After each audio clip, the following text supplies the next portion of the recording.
People rarely set out to do harm. More often, harm arrives disguised as duty, tradition, protection, or care. Parents want their sons to be respected. Elders want customs to survive. Communities want continuity in a world that no longer waits, and so decisions are made, sometimes hurried, sometimes fearful, sometimes entrusted to the wrong hands. It is an old saying that the path to hell is paved with good intentions, and nowhere does that truth feel more painfully exact than in stories where rights meant to guide young people into adulthood are slowly twisted into instruments of control and silence. Every society invents a moment when childhood ends. Sometimes it arrives quietly, through work or marriage. Sometimes it arrives violently, through war. And sometimes it arrives through ritual, through separation, pain, secrecy, and return. In many communities, the passage into manhood was never meant to be easy. It was meant to be demanding, uncomfortable, and unforgettable. But it was also meant to be bounded, held within rules that were older than any single family, watched over by elders whose authority was not merely symbolic, but moral. The suffering involved had limits, and those limits mattered. For generations, male initiation rites served a clear social purpose. They were not simply tests of endurance. They were schools, places where boys learned how to carry anger without spilling it onto others, how to endure frustration without turning it into cruelty, how to understand power as something to be restrained rather than displayed. Circumcision, where it occurred, was a threshold, not a destination. It marked the beginning of a longer, quieter transformation. What mattered most happened afterward. The weeks of separation from ordinary life. The silence broken only by instruction. The long nights where boys learned that manhood was not proven through conquest, but through responsibility. Elders taught sexual restraint, respect for women, obligations to family, and accountability to the community. A man, they were told, was not someone who dominated, but someone who could be trusted. In this older framework, elders were accountable. If an initiate died or was permanently harmed, the shame did not belong solely to the boy's family. It fell on those entrusted with guiding him. Tradition functioned as a system of mutual obligation. Pain could be endured, humiliation could not. Endurance was expected, degradation was forbidden. These distinctions were not abstract. They were enforced through reputation and memory. An elder who abused his role did not simply lose authority, he lost standing across generations. Stories traveled. Warnings were passed quietly from family to family. And then, slowly, the conditions that made this system work began to erode. Urbanization pulled families away from ancestral land. Fathers left for work and returned only intermittently. Mothers carried increasing burdens alone. Economic pressure shortened patience. Initiation seasons grew crowded as more boys sought the same recognition in less-time parents, fearful that their sons would be mocked or excluded, sometimes prioritized speed over scrutiny. The old rhythms no longer fit the new lives people were living. Authority fractured. Where elders once controlled who could initiate and how, gaps opened. Into those gaps stepped men who understood power but not responsibility. Some had fragments of traditional knowledge. Others had none at all. What they shared was an understanding of fear. They learned quickly that secrecy could be monetized, that authority could be mimicked, that parents would look away if they believed their sons were becoming men. What followed was not tradition adapting to modern life. It was tradition being hollowed out, stripped of its ethical core, and refilled with coercion.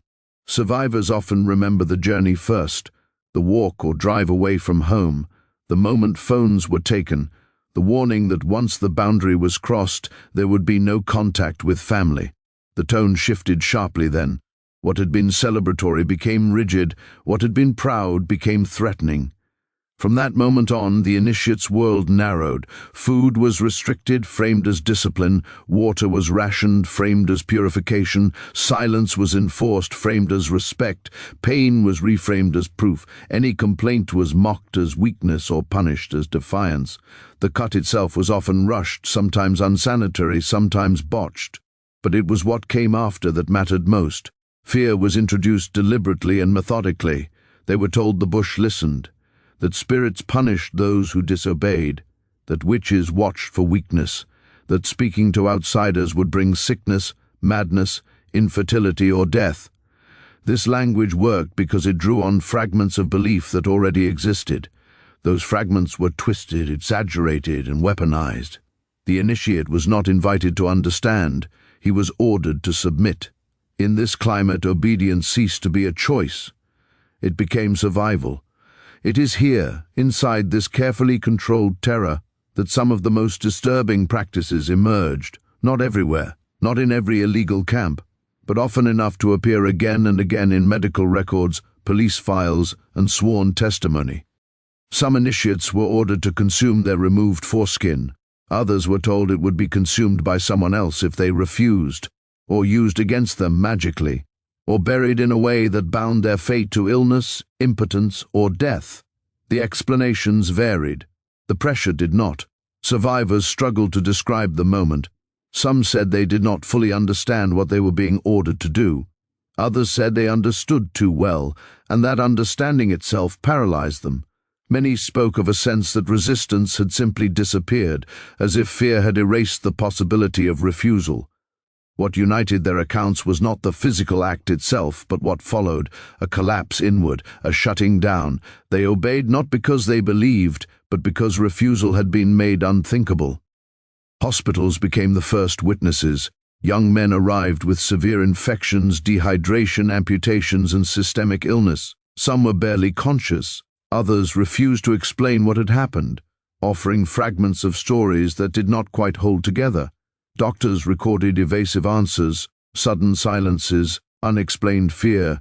Cultural sensitivity discouraged aggressive questioning, but patterns emerged nonetheless.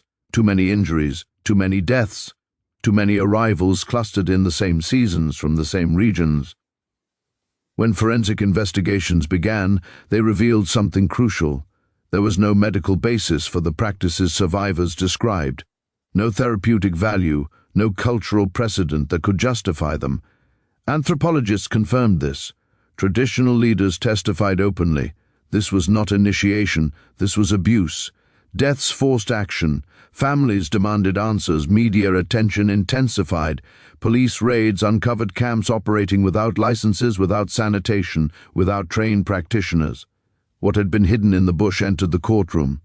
Court proceedings followed a grim rhythm. Survivors testified haltingly, sometimes through interpreters, sometimes through tears.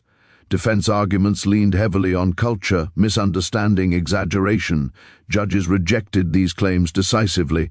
Across multiple rulings, the same principles were repeated.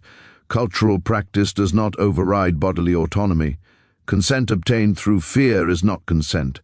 Forcing ingestion of human tissue constitutes assault and sexual violence. Traditional leaders were among the strongest voices for the prosecution. They spoke with grief and anger about stolen authority, about rights turned into instruments of terror. Some described the damage as generational, warning that mistrust would linger long after the camps were dismantled. Sentences reflected the seriousness of the crimes, but many cases never reached trial. Shame and fear still kept countless survivors silent. For every testimony heard in court, there were others that never reached a microphone. Anthropologists caution against seeing these abuses as isolated or culturally unique. The pattern is painfully familiar across societies. In abusive cults, initiates are forced to violate bodily or sexual boundaries early, sealing loyalty through shame. In military and fraternity hazing, humiliation replaces instruction and obedience is enforced through degradation. In prisons, forced self-violation establishes hierarchy and terror. The logic is universal. Break the boundary, and resistance collapses. What changes is the story used to justify it. The foreskin in this context is not chosen at random. It carries enormous symbolic weight. It is associated with sexuality, reproduction, vulnerability, and identity. Removing it is already charged. Forcing its consumption magnifies the charge beyond reason. It is not about nutrition. It is not about medicine. It is about ownership.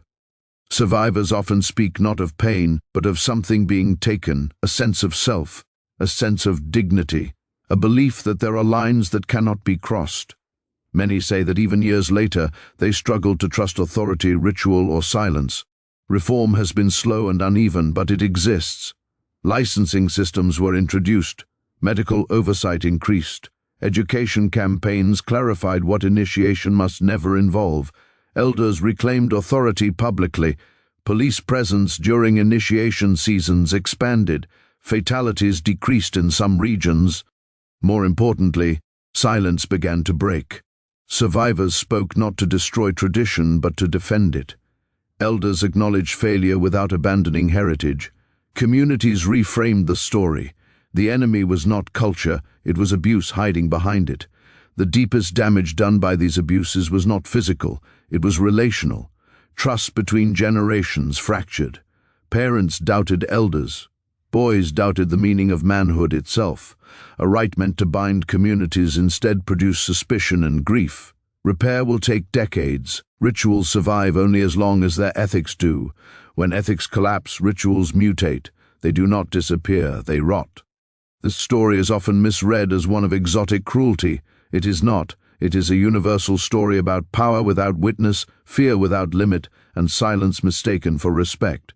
For the boys who were forced to swallow what should never have been swallowed, the injury was not only to the body, it was to meaning itself, to the idea that becoming a man should involve learning how to live among others, not how to survive them.